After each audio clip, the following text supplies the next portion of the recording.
Hello everyone, and welcome back to my YouTube channel. I am the Sipping Tea, and today I'm going to show you and tell you all about the Cold War T-55 Enigma Premium Medium Tank. However, before I do, I just wish to offer a huge thanks to my patrons NB Hollywood, Nigair898 and Tanker Tough 66. Thank you all so much for your continued support. It really does help me produce these videos. So, with that being said, let's get into it. So the T-55 Enigma is, as I mentioned, a premium Cold War medium tank. You can find it in Era 2, and it was the season reward for the current season. So a lot of us probably already have this tank, or otherwise are still working towards it. And overall, I can say that it's proven itself to be a rather good tank, I must say. So, without further delay, let's get into the reasons why. Let's, of course, start things off with the costs and battle earn rates. Now, the cost, of course, is going to be a bit of a strange one because, of course, you do get it with the season pass. But otherwise, the full gold cost of this tank is 12,500, which is an awful lot. Probably not worth that much in itself. So the fact that it's obviously significantly cheaper than that because it's in the season pass is only a good thing. Moving on from there, the battle earn rates. So the silver earn rate for the Enigma is 165%, so you do get 65 additional percent silver. You get an additional 10% extra XP earn rate and an additional 10% crew XP earn rate. Moving on from there, let's have a look at the key statistics, starting with the penetration. For the standard rounds, it is 376, and for the premium rounds, it is 405 millimeters. Both rounds do 440 damage alpha. The rate of fire for the Enigma is 7.89 rounds per minute, which isn't too bad. The reload time is 7.6 seconds, and the aim time is 2 seconds with an accuracy of 0.3. Accuracy isn't so great, but of course keep in mind that all of these numbers are in their base raw form, so of course they can be buffed as per usual with the relevant crew skills, equipment, and of course consumables. What is worth a mention is that despite the fact that I don't have a fully equipped crew right now, I have managed to get the reload time down to 5.69 seconds, which gives it a 10.55 rounds per minute, and the accuracy is all the way down to 0.23. These statistics can actually improve even further with the development of my crew. So if the previous sort of default stats were sort of a bit concerning to you, then there really is no need to worry, as the tank does improve massively with the addition of the appropriate crew skills. To finish off the gun stats, the gun depression is just 5 degrees, so not particularly great there, but it does have a gun elevation of 14.3 degrees. Moving on to the engine, so the maximum forward speed of the Enigma is 57.9 kilometers an hour, and in reverse it can go 22.5 kilometers an hour. The engine has 580 horsepower, which gives it a 14.36 horsepower to ton ratio. The fire chance of this tank is 10%, so of course I run with a fire extinguisher regardless, which comes as no surprise, I am sure. The little cheat sheet has of course been on the screen throughout most of this key statistics info, so you'll be able to see the vision range and still concealment as I have it in my garage. Moving on from there, let's talk about equipment and consumables. Let's go with the consumables first. So as you can see in the gameplay anyway, of course nothing particularly special here. It is the premium repair kit, the standard med kit, and the standard fire extinguisher as well. From there, the equipment. So again, nothing too different or radical from my usual selection. I have improved ventilation, advanced loader, and gun stabilizer. All of these things combined, I feel, really does make a very good well, trinity of equipment, as it really does help the gun continue to fire just that little bit more quickly, than that little bit more accurately, and of course things like ventilation will be helping the tank out in other ways, as it's positively affecting the crew. From there, the actual crew skills, I haven't included any graphic on this one, purely because naturally it is a very new tank to me, and indeed everyone else at this point. So in terms of the crew skills, I've actually only got 3 on this tank, and that is Sixth Sense, Born Leader, and Run and Gun. So those are the main crew skills that I actually have for this tank for the moment, but of course I will be addressing sort of the accuracy even further, and also the reload rate, or the rate of fire as well, because these things will of course assist you in delivering more damage downrange to ensure that you get the maximum potential out of your tank. So here we have the armor overview section of the video. So this tank does have an awful lot of very small components as well. So what I'll do is just give an honourable mention to the sort of the larger parts of the armor, but obviously you'll be able to see it as we go. So yeah, starting off with then, you've got sort of the fuel tanks at the back, along with some of the spaced armor over the tracks coming in at 6mm. The actual mudguards themselves over the tracks are 10mm. A little bit more sort of spaced armor. Well, it's the start of the introduction really of where we start seeing some spaced armor at the front of the tank. Just there, 20mm is how much you get for the tracks and also the underside of the tank. 30mm again is a bit more spaced armor, sort of mostly looking at sort of like a grid pattern at the front of the turret just there, and also the very top of the main deck of the tank underneath the turret. The gun comes in at 40mm, the very rear of the tank just there, 45mm, a smattering of more armour around the turret just there, obviously some more relatively lightly armoured bits and pieces. And then you've got that rather large square plate at the back of the tank, acting as some rather good spaced armour protection for the rear of the turret, as well as the turret itself. Coming in at, well, 2 lots of 65mm of spaced armour just in that rear sort of platelet, and then 65mm of course for the actual rear of the turret as well.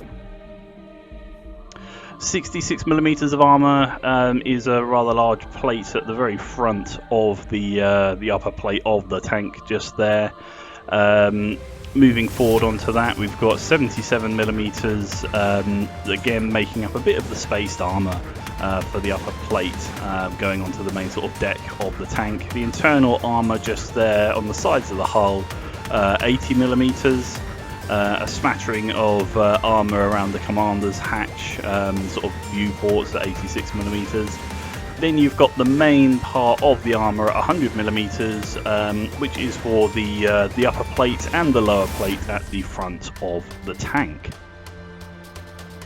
A sort of a winding sliver of armour just there at 107mm, sort of going around almost like a bandana around the turret of the tank. Some more spaced armour at the front on the upper plate at 115mm. That same little bandana is back in the turret at 121mm. A little bit more protection there at 130 for the viewports and commander's hatch. Gun mantlet gets a bit of armour just there.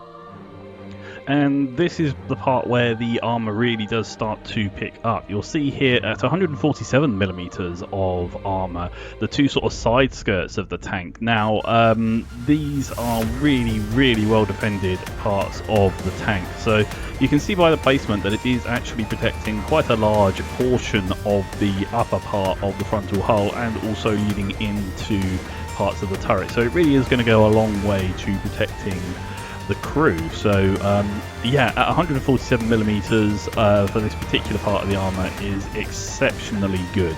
Moving on then to the turret, 150mm for another sort of little bandana section on the turret just there. 160mm gives you a small sliver on either side of the turret at the bottom. We then have some fins here at the back platelet of the armor, which just adds again to the strength of that. 180mm is where the armor really is showing off its strength here on those side skirts, and also the sort of the spaced armor around the turret. Now, if you angle your tank properly with these little fins that are in those side skirts, that really does increase your armor factor massively. If I sort of pause the rotation just a little bit, you can see here how incredibly thick the armor can actually be on these side skirts. Looking at the sort of the left hand side one there, that is an enormous amount of armor. No shell is really going to be penetrating that. So if you angle your tank properly, then it really is going to have such immensely strong armor. Of course, 180mm, as mentioned before, is still the same thickness in the top part of the turret just there as well, those little side skirts around the turret. 190mm then goes into the fins that are also housed within that sort of spaced armor around the turret. So it's the same example or same scenario here as it is on the hull side skirts. So again, an enormous amount of armor, meaning that you can sort of move your turret when boxing it out with other tanks and not worry too much about getting penned at least straight through sort of the face of it. 198mm is then the sort of the frontal part of that turret armor just there. So the turret is extraordinarily strong, very much so. And yeah, a lot of players will think, oh, well, maybe I can shoot it underneath the gun. Well, no, 200mm of armor straight below the gun means that you'll really struggle to pen there. The last few bits of armor on the tank, which do go incredibly high in terms of thickness, are relatively inconsequential, as I don't think they'd realistically play too much of a part or much of a role in your battles. But yeah, overall, the Enigma has extraordinarily strong armor. So if you angle your tank correctly, you really will have a lot of fun on the battlefield, bouncing a huge amount of enemy shells. To finish off, I would say that the Enigma is an incredibly good tank, especially given that it was, well, in effect for free, depending on how you wish to look at the season pass and how much you may have paid for it. But yeah, the armor of this tank is definitely the highlight. Something I realised I forgot to actually mention at the very beginning of the video with the key statistics is the HP. I know it can be seen, of course, in the gameplay, but at 2,800 HP, that is an enormous amount of HP for a medium tank in Era 2.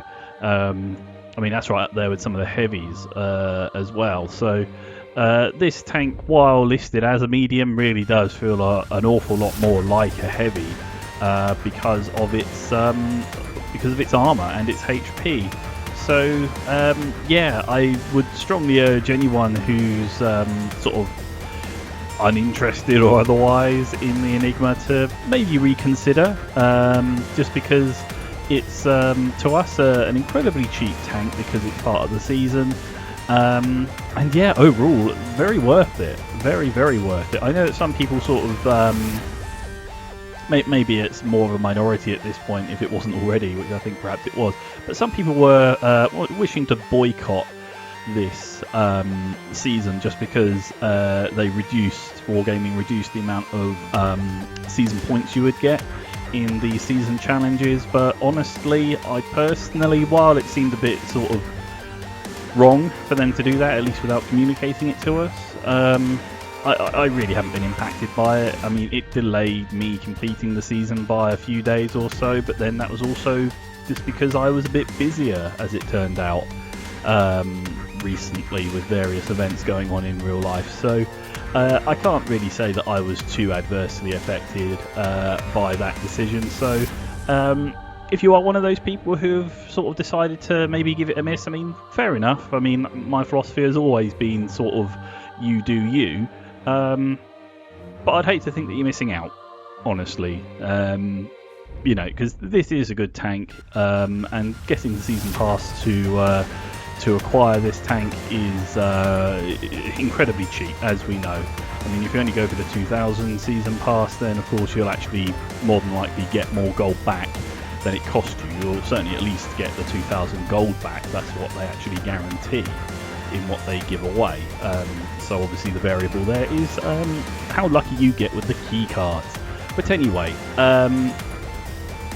without it wishing to sound like it's some sort of advertisement for Wargaming sales, I mean, absolutely not. Anyone who watches my review videos will know that I've on some occasions, and the news videos for that matter, have actually said do not buy these tanks, they're too expensive on occasions. So it's really just more for you guys, but again, you do you, just because, well, freedom of choice is important.